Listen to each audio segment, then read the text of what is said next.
Welcome to Japan English News, Quick Scan. Today's headlines.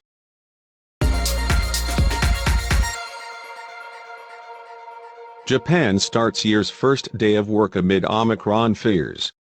Japan's central and local governments as well as many companies started the year's first day of work Tuesday amid growing fear over the Omicron variant of coronavirus. The highly transmissible Omicron strain continued to spread in Japan during the year-end and New Year holidays, with 782 new COVID-19 cases reported nationwide on Monday. Tokyo saw its daily count on Tuesday rise to 151, the highest number in 3 months.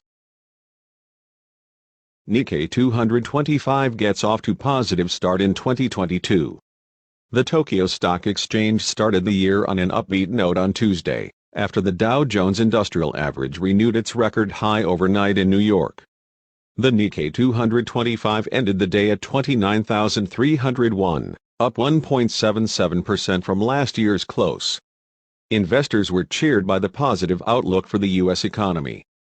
The weaker yen against the dollar gave export-related shares a lift.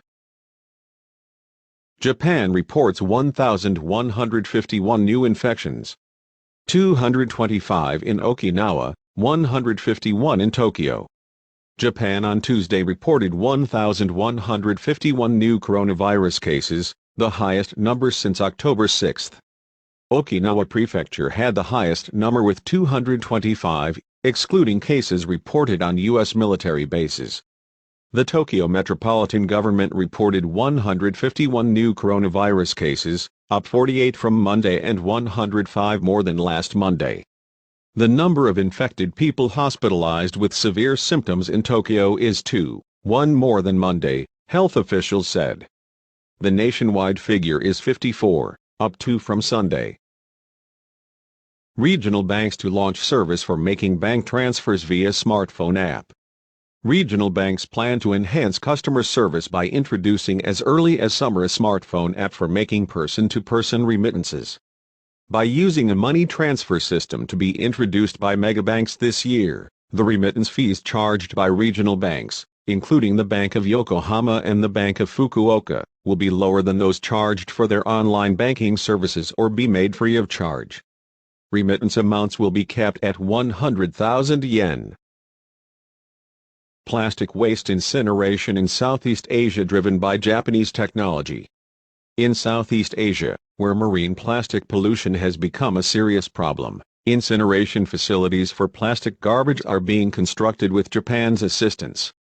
By establishing incineration as a way to deal with plastic waste in the region, it is hoped the amount of plastic garbage stored in the open air will be reduced, and that the environment will be improved as a result. In Vietnam, the construction of a waste-burning, power-generating facility is scheduled to start in January.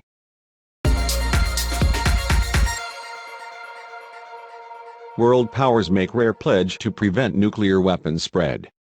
5 global nuclear powers pledged Monday to prevent atomic weapons spreading and to avoid nuclear conflict, in a rare joint statement setting aside rising West-East tensions to reaffirm a goal of a nuke-free world.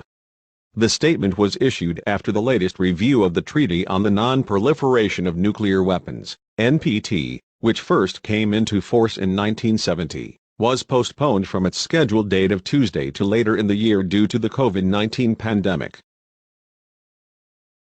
Apple becomes first U.S. firm with $3 trillion market value.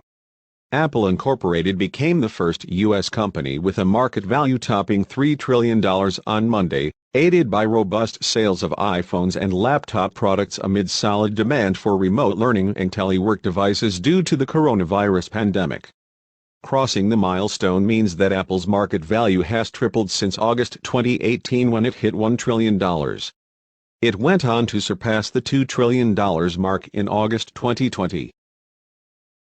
Fast-spreading Omicron to test Beijing Winter Games bubble.